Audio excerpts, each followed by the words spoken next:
Breaking news, nakakatindig balahibo.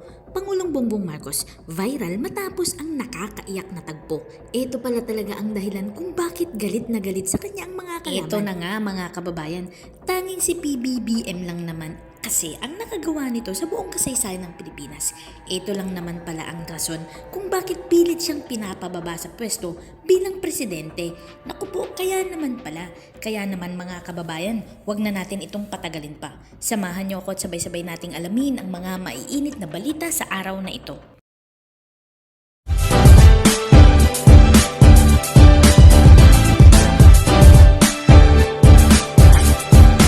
The long wait is over.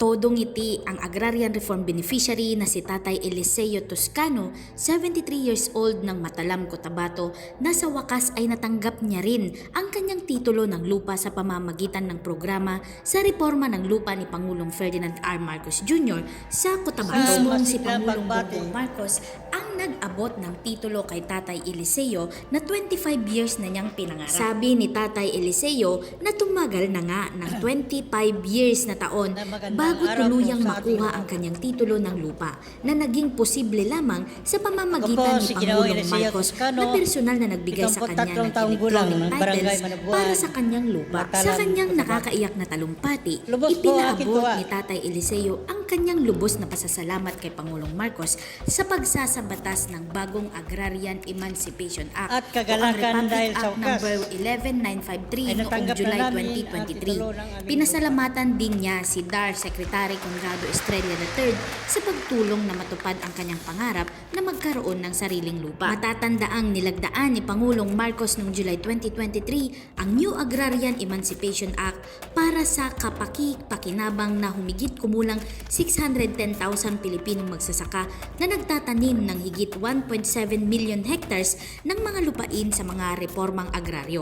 Ginawa ng batas na walang utang ang mga magsasaka mula sa mga agraryong lupa na nagkakahalaga ng 57.65 million pesos. Iban kay Tatay Eliseo, ang isa pang agrarian reform beneficiaries na si Tatay Nelson Ilano, 57 years old ng Bagumbayan, Sultan Kudarat, ay nakatanggap din ng titulo ng lupa nitong Biyernes matapos ang long 28 years na pag-aantay.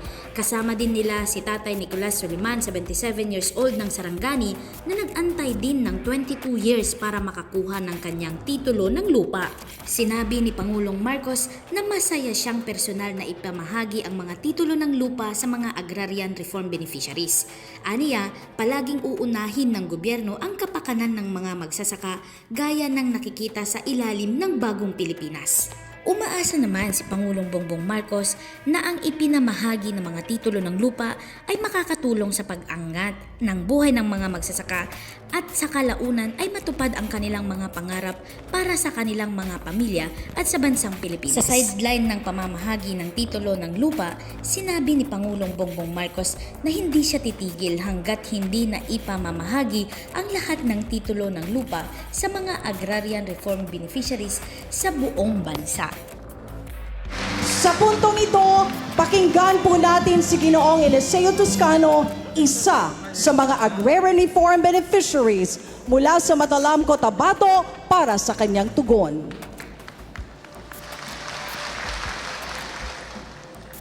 Isang masiglang pagbati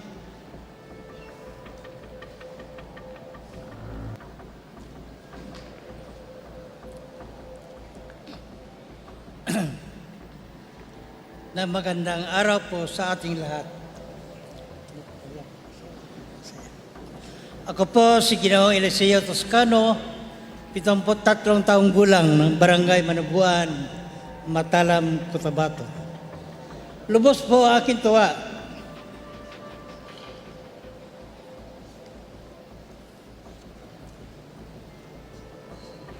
at kagalakan dahil sa wakas ay natanggap na namin ang titulo ng aming lupa.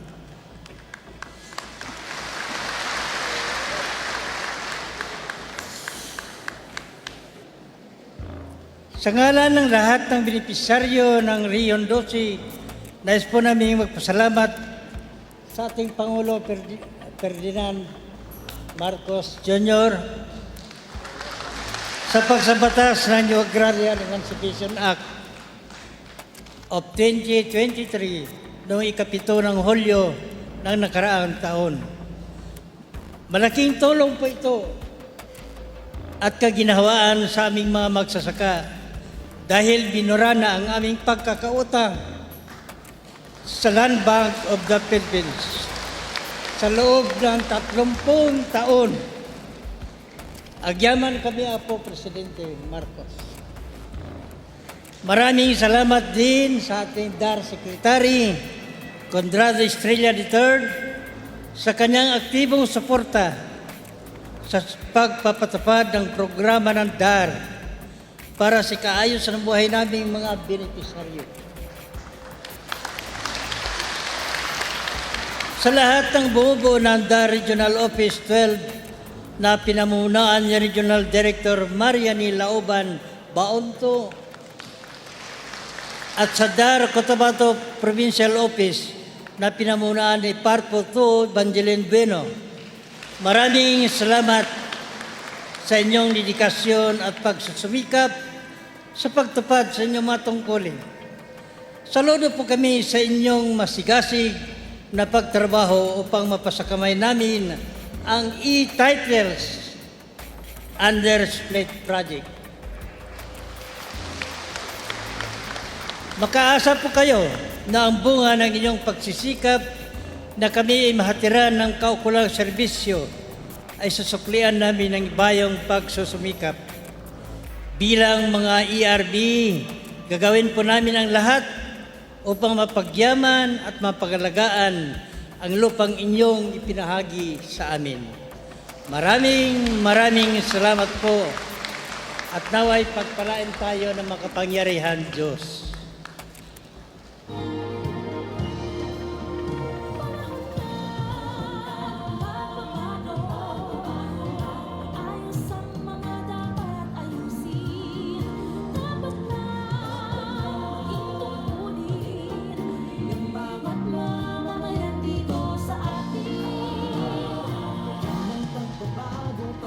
At the count of 3, Mr. President.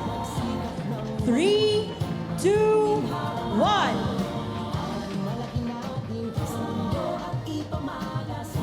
Maraming salamat po, mahal na Pangulo.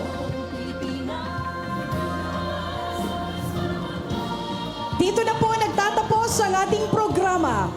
Tayo po ay taus-pusong nagpapasalamat sa ating mahal na Pangulo para sa kanyang patuloy na suporta at pamamahagi ng tulong para sa ating mga agrarian reform beneficiaries.